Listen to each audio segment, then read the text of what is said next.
Hello guys, welcome back to my YouTube channel. और हम लोग कर रहे थे प्रीमियर प्रो की क्लासेस। और इस क्लास में हम समझेंगे प्रीमियर प्रो के वर्क स्पेस को। ये जो वर्क स्पेस है हम इसको समझेंगे डिटेल में, क्योंकि हमें बेसिक से प्रो तक जाना है। और बेसिक से प्रो तक जाने के लिए हमें इसके बेसिक पैनल्स को समझना बहुत ज़्यादा ज़रूरी है। ठीक है, तो अब हम लोग सबसे पहले इस बात को समझेंगे कि अभी हमारे पास जो हम लोग लास्ट प्रोजेक्ट क्लास 2 में कर रहे थे, क्लास 2 में हमने जो समझा, इस प्रोजेक्ट को मैं क्लोज करना चाहता हूं, क्योंकि हमें बेसिकली एक क्लास 1 वाला प्रोजेक्ट की नीड रहेगी, जिसमें हम पहले से कोई प्रोजेक्ट बना चुके हैं, जिसकी इस पैनल को समझना थोड़ा और आसान हो जाएगा। ठीक है, राइट क्लिक करेंगे हम लोग, तो यहाँ पे हमें क्लोज पैनल का ऑप्शन मिलेगा। तो हम यहाँ से पैनल को क्लोज कर सकते हैं। आप चाहें तो फाइल पे जाके भी क्लोज प्रोजेक्ट कर सकते हैं। मैं यहाँ से राइट क्लिक करके क्लोज प्रोजेक्ट पे क्लिक करूंगा, ये प्रोजेक्ट क्लोज हो गया। जैसे ही ये प्रोजेक्ट क्लोज हुआ, हम लोग अपने होम स्क्रीन पे रिडायरेक्ट हो गए। अब होम स्क्रीन पे आप रिसेंट में से भी आप प्रोजेक्ट ओपन कर सकते हो, रिसेंट में आप प्रोजेक्ट ओपन कर सकते हो।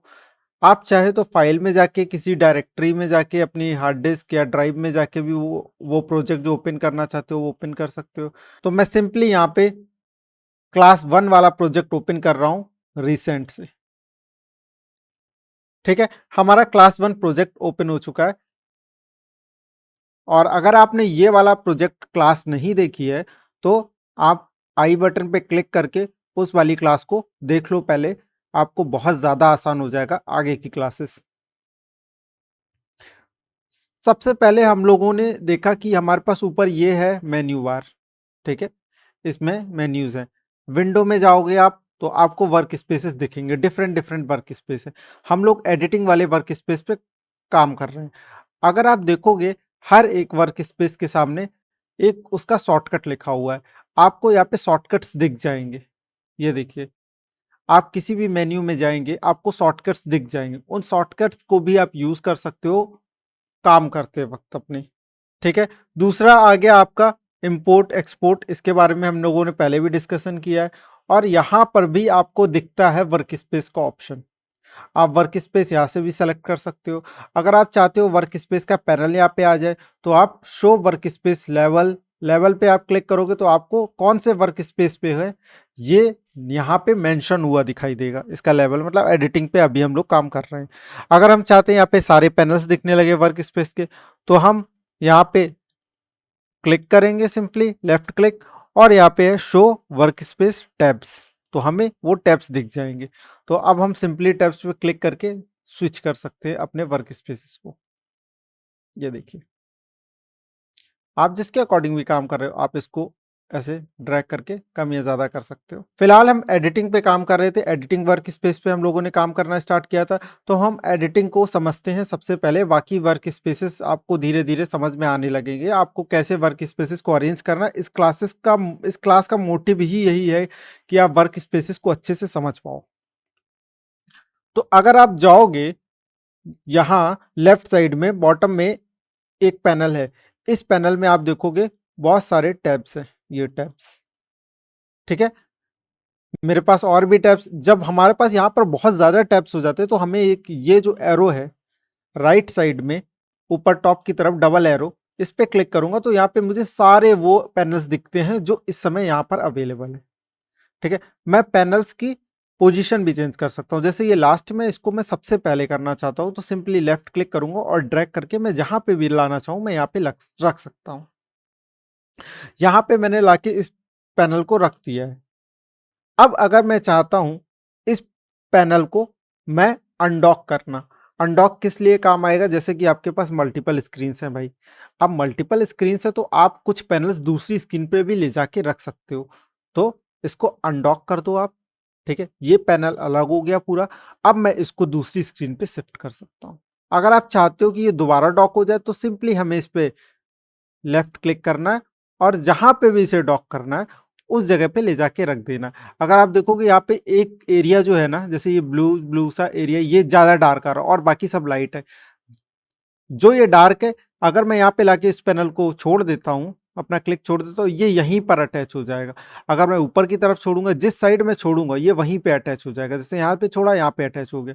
अब मैं चाहता हूँ यहाँ पे नहीं अटैच करना चाहता हूँ, ठीक है, तो फिर से राइट क्लिक करूंगा और अनडॉक करूंगा, और इसको मैं कहाँ पे अटैच करना चाहता हूँ, तो यहाँ पर वापस अपने इस पे, ठीक है, या मैंने इसको दोबारा अटैच कर दिया। मैं सबसे पहले इसको रखना चाहता हूँ, तो मैंने सबसे पहले इसको रख दिया। मुझे कोई टैब नहीं चाहिए तो मैं राइट क्लिक करूंगा सिंपली और क्लोज कर दूंगा वो पैनल। ये मैंने पैनल क्लोज कर दिया, मुझे नहीं चाहिए, नहीं चाहिए, मैं क्लोज कर देता हूँ। जैसा मैं वर्क कर रहा हूँ, जो मुझे नीड है, उन पैनल्स को ही मैं यहाँ पे रखूंगा, जिसकी बहुत ही सिंपल सा क्लियर सा दिखे ये हमारा पूरा वर्क स्पेस। मुझे अभी हिस्ट्री वाला नहीं चाहिए तो मैं इसको भी क्लोज कर दे रहा हूँ।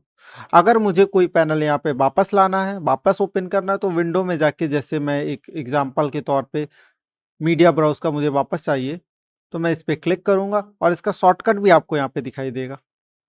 आपको यहाँ पे शॉर्टकट्स दिखाई दे जाएंगे। तो मैं यहाँ पे क्लिक करूंगा मीडिया ब्राउजर, इस पे क्लिक करूंगा और ये हमारा पैनल वापस आ गया है यहाँ पर, ठीक है। इसके जस्ट बगल में आप देखोगे ये वाला जो पैनल है, ये है टूल बार, ठीक है। इस टूल बार में डिफरेंट डिफरेंट टूल्स हैं। इन टूल्स के बारे में हम डिटेल में जाएंगे। अगर आप टूल्स में देखोगे, यहाँ पे एक राइट साइड में नीचे की तरफ एक छोटा सा ट्रायंगल आइकन है। इस ट्रायंगल आइकन का मतलब होता है इसके पास दो दो टूल्स है, मतलब दो या दो से ज्यादा टूल्स है, मतलब बेसिकली मतलब ये है कि इसके पास सब टूल्स है, ठीक है। अगर आप यहाँ पे आओगे, देखो इसके पास बहुत सारे सब टूल्स है। ऐसे ही हर एक के पास सब टूल्स हैं, इसका मतलब ये है, ठीक है। यही सारे टूल्स है जो प्रीमियर प्रो में काम आते हैं, वो यहाँ पे सारे टूल्स हैं। फिर आ गया हमारा टाइमलाइन वाला एरिया, ये हो गया हमारा टाइमलाइन का एरिया, ठीक है। मैं टाइमलाइन को बढ़ा सकता हूँ, मैं जितना इसको ड्रैग करूंगा तो आप देखो ये आवर्स में पहुंच गया, 10 आवर्स, ठीक है। मैं इस टाइमलाइन को जितना ही ऐसे छोटा करूंगा, ऐसे, ठीक है, जितना ही स्ट्रेच करूंगा, तो हम मिनट्स में आ गए, सेकेंड्स में आ चुके हैं बेसिकली हम, ये, ठीक है। अभी हम मिनट्स में है, देखिए आप आ गए। फिर हम इसको और छोटा करते हैं, ठीक है, टाइम को स्ट्रेच करते हैं। टाइम को स्ट्रेच किया, हम लोग सेकंड्स में आ गए। अगर हम और स्ट्रेच करेंगे तो आप देखोगे हम लोग सेकंड्स के अंदर माइक्रो सेकंड्स पे भी पहुंच गए, हम फ्रेम्स तक पहुंच गए। ये देखिए एक एक फ्रेम्स पे पहुंच गए, ठीक है। तो इसको हम लोग अपने अकॉर्डिंग टाइम को स्ट्रेच कर सकते हैं, टाइमलाइन को स्ट्रेच करके देख सकते हैं हम लोग टाइम को, ठीक है। यहाँ पे और V1 V2 ये होती है वीडियो लेयर्स, ठीक है। आई बटन होता है, जैसे कि मान लीजिए ये आ रहा है वेलकम टू ब्लॉग, मुझे ये नहीं दिखाना है, मुझे नहीं देखना है अभी, तो मैं आई बटन की हेल्प से इसको क्लोज कर सकता हूँ। इस लेयर को भी बेसिकली क्लोज कर सकता हूँ, ठीक है। इस लेयर को बेसिकली मैं क्लोज कर सकता हूँ। ये देखिए यहाँ पे एक इफेक्ट लगा हुआ है, इसलिए वो ब्लैक दिख रहा है। फिलहाल इस लेयर को, जैसे मुझे ये लेयर नहीं देखनी तो मैं इसको क्लोज कर सकता हूँ सिंपली, ठीक है। सेम हमारे पास ऑडियो के लिए A1 A2 A3 audio layers होती हैं। हम M से म्यूट कर सकते हैं किसी भी ट्रैक को, जैसे मुझे इस ट्रैक को नहीं सुनना है अभी के लिए, तो मैं इन दोनों को म्यूट कर दूंगा तो ये म्यूट हो गया। और सिंपली हम लोग स्पेस बार से प्ले कर सकते हैं और स्पेस बार से पॉज कर सकते हैं, आप यहाँ से भी प्ले पॉज कर सकते हो। और ये है, ये जो इसे कहते हैं प्ले हेड, ये प्ले हेड को लेफ्ट क्लिक करके हम लोग अरेंज कर सकते हैं, मतलब टाइम में आगे या पीछे की तरफ जा सकते हैं, ठीक है। ये हो गया हमारा साउंड बार, जो हमारा साउंड को मतलब दिखाता है। जैसे अगर मैं प्ले करूं तो ये साउंड, मतलब ये साउंड की डीबी, ये साउंड की यूनिट होती है डेसिबल, कितने डेसिबल की साउंड है। तो ये आप देख रहे हो दो बार्स दिख रहे हैं, ये बताता है कि साउंड कहाँ पे कम हो रही, ज़्यादा हो रही, मतलब बेसिकली ये साउंड को रिप्रेजेंट कर रहा है यहाँ पे, ठीक है। ये साउंड को रिप्रेजेंट कर रहा है बेसिकली। और डीबी मतलब कितने डेसिबल्स में है वो साउंड, ठीक है। फिर नेक्स्ट हमारे पास आ गया ऊपर लेफ्ट साइड में ऊपर की तरफ ये वाला पैनल, इसमें है सोर्स क्लिप। सोर्स क्लिप का मतलब हो गया, अगर मैं कोई क्लिप ओपन करता हूँ, डबल क्लिक इस पे मैं करता हूँ या किसी पे भी क्लिक करता हूँ डबल क्लिक, जैसे मैं इस पे डबल क्लिक करता हूँ, तो मैं ये सोर्स क्लिप को यहाँ पे देख पाऊंगा। अगर आप देखोगे आपको ऑलमोस्ट यहाँ के टूल्स और यहाँ के टूल्स मिलते जुलते दिखाई देंगे। इन टूल्स का काम क्या है, इसको भी हम आगे समझेंगे। उसके ही जस्ट बगल में होता है इफेक्ट कंट्रोल। ये हमारा इफेक्ट कंट्रोल बहुत ही इंपॉर्टेंट पार्ट है वीडियो एडिटिंग में। तो इफेक्ट कंट्रोल्स के अंदर हमारा कंट्रोल करने का होता है, पूरा इफ़ेक्ट्स को हम लोग कंट्रोल कर सकते हैं, पोजीशन को कंट्रोल कर सकते हैं, मोशन को, ऐसे ग्राफ़िक्स को, बहुत सारी टेक्स्ट को भी इसी एरिया से कंट्रोल करेंगे। इसको हम आगे और डिटेल में समझेंगे। इसके पास में हमें एक जब भी हम जैसे हमने इस क्लिप को सेलेक्ट किया तो यहाँ पे एक छोटी टाइमलाइन भी आती है। छोटी टाइमलाइन इस जो हमारी क्लिप है इसकी टाइमलाइन आती है। अगर ये 15 सेकंड की है, 10 सेकंड की है, तो ये 10 सेकंड की एक छोटी-सी टाइमलाइन आ जाएगी। ये 10 सेकंड की टाइमलाइन आ गई हमारी। तो ये भी एक हमारी टाइमलाइन आती है यहाँ पर छोटी-सी। और अब हमारा जो लास्ट में आ रहा है ये है, इस पे तो आप समझ गए हो, इस पे तो हम लोग वीडियो हमारा सीक्वेंस का एरिया है, ये सीक्वेंस दिख रहा है हमारा। और इसके जस्ट बगल में आ गया प्रॉपर्टी पैनल। इसमें हमारी प्रॉपर्टीज शो हो रही हैं, जैसे इसकी प्रॉपर्टीज जो हैं वो यहाँ पे शो हो रही हैं। अगर आप कोई भी मतलब कोई भी नहीं पैनल चाहते हो तो आप उसको क्लोज कर दो सीधे, ठीक है। इसको अपने अकॉर्डिंग आप अरेंज कर सकते हो जैसी आपकी रिक्वायरमेंट है। आप ग्राफिक्स पे ज़्यादा काम करते हो, मोशन ग्राफिक्स पे काम करते हो, आपको जो पैनल ज़्यादा इंपॉर्टेंट है उन पैनल्स को यहाँ पे रखो, ठीक है। जैसे मैं काम कर रहा हूँ अभी वीडियो एडिटिंग, तो वीडियो एडिटिंग के अकॉर्डिंग जितनी चीज़ें हैं वो मुझे चाहिए। मुझे जैसे कलर करेक्शन करना होता है या फिर मैं आगे कलर करेक्शन पे ज़्यादा काम करता हूँ तो मुझे कलर वाले पैनल चाहिए होंगे। तो मैं यहाँ पे अपना कलर के लिए भी खोल सकता हूँ, तो यहाँ पे मैं कलर पैनल्स को यहाँ से एडजस्ट कर सकता हूँ, कलर इफेक्ट्स वगैरह लगा सकता हूँ। तो आपको जिस टाइप का काम होता है उसके अकॉर्डिंग अपने वर्क स्पेस को आप मैनेज कर लो।